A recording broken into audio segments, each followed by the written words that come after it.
after the COVID-19 pandemic, now the new pandemic we are dealing with is the pandemic of lies. Yeah. It's the pandemic of lies. You know, people stand up and they say things that they think make sense. You know, I've been looking at politicians. In the morning, you speak like government. In the afternoon, you speak like opposition. You see, the question, let's be honest. You see, the total annihilation of common sense and betrayal of common sense in the political practice in this country is shocking. When you tell people about there being who is that? What is that deep state? With all this freedom we have, in a country where the president is insulted liberally by everybody, by opposition politicians, how will you tell me that there exists a covert, dark op element of government that is intended to do certain things? When did you last face and scrutinize and excoriate the Minister for Security? I am here to answer questions. Which is this dark side that exists? Where is it?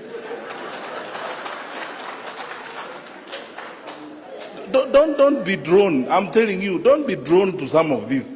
You see, we are unfortunate that we have a brand of leaders.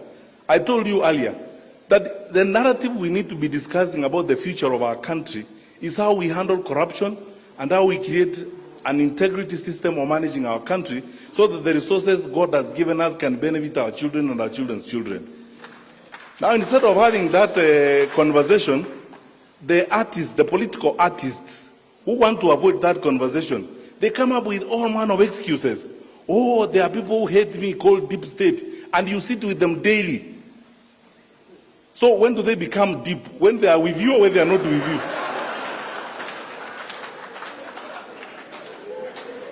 So, look, forget about this. We run an open, transparent, accountable government. Our president, my boss, is probably one of the most liberal and open-minded heads of state on this continent. We are a responsive government. But you see, to create campaign jargon, you know, this story of you must look for a way of creating some level of sympathy so that people can sympathize with you, that you are an underdog. So you create some phantom, some fictitious devils that are existent somewhere that are against you. And these devils are not described. So you use some communist type language and call them deep state. And say, you know, these people, they may be having the state, but we have God. God is for all of us. You can't have God yourself. So, Bishop, forget about this thing, my brother. Let's just go forward and build our country. That doesn't exist. Secondly, and that's why I say thank you for asking me this question, because I never get this opportunity to respond to these things. So I tell you what I think. I mean, if I wasn't before religious leaders, I would have even used a stronger language. Because this is petty, it's empty, there's nothing, it's hollow. People are just loitering around saying things that don't exist. Now they are lying. Yeah. They are moving around and saying, oh, you know me, as you know, please sympathize with me.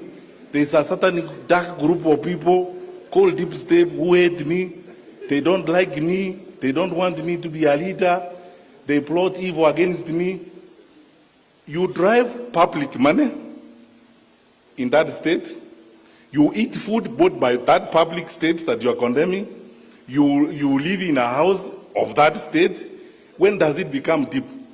And deeper than you?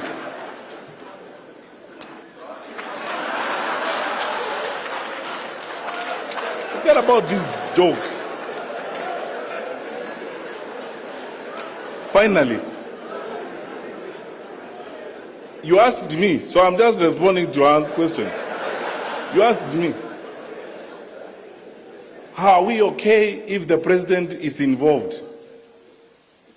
You know, sometimes I don't know whether to laugh or cry. Where do we live? We have to choose what we want. Do we want democracy or autocracy? We say, okay, we are a democratic institution. When did the president lose his democratic right? So that he's supposed to keep quiet because you are president, see no evil, hear no evil, say nothing. You are president. When you try to say, we tell you, no, you are president, keep quiet. So, don't say anything. And you are not supposed to share with anybody, you are not supposed to tell anybody. I have not heard my boss, our president, anywhere in this country, both in private and in public, telling anybody, this is a presidential decree, you must go this way. I've never heard him say such things. The president speaks like the leader of our people, like we expect all leaders to speak. In my view, this is what I think I would like would happen to our country. And you have the democratic right to agree or disagree with him. And nothing will happen to you, by the way, if you disagree with him. And nothing will happen with you if you agree with him. That's the country we are building. You saw President Obama, before he left office, on the campaign trail for the Democratic Party candidate. Did that happen or it did not happen? That is supposed to be the icon of democracy in the world. I mean, you have seen presidents who are leaving office on the campaign trail for their successors and so on. The president is expressing his view. To gag the president and say now, you see, sometimes I wonder, one group of society is saying, our president is our leader, he should therefore guide us.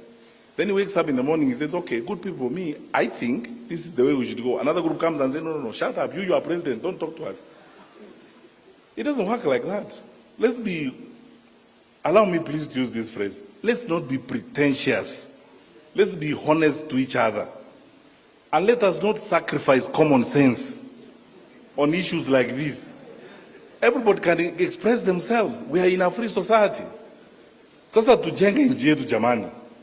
Na tushirikiane.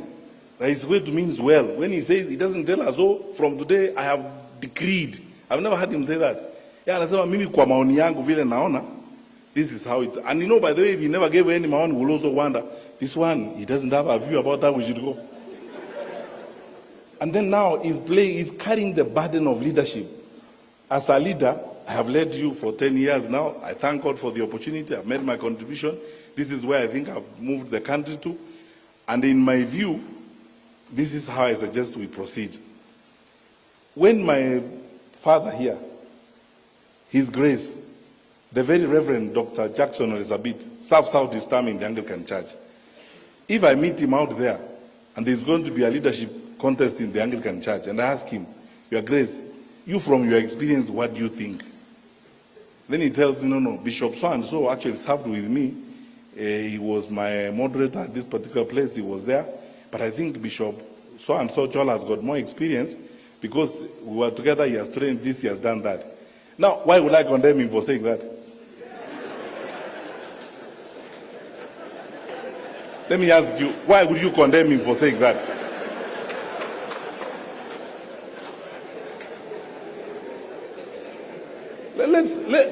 Bishop, let's be honest and serious. Why would you condemn him? Because I've gone to him as my father. We are choosing a leader in the Anglican Church. He's the one who has been with these bishops. And I asked him, Bishop, Your Grace, what do you think? And then he tells me, okay, I have seen this one, so-and-so we were together here, so-and-so we were together. Kwa maoni yangu, where the church is, if they listen to me, I think maybe so-and-so would be the better one. But anyway, it's up to the House of Bishops. When they choose their leader, they will choose their leader. Whomever they choose, I will go by it. But maoni yangu ni hivi. So why would you tell him, hey, you are Archbishop, you keep quiet for now. Let us now choose without you. You keep your peace. I pray that as we go through this experience, the thing that we lack most in this country, especially among us, a lot of our political players, is something called honesty, being sincere about things. If I'm in a team together with my brother, the Honorable, the Attorney General, and I hold a responsibility with him, it's okay to have different opinions. But it's also responsible to execute those differences in a responsible manner.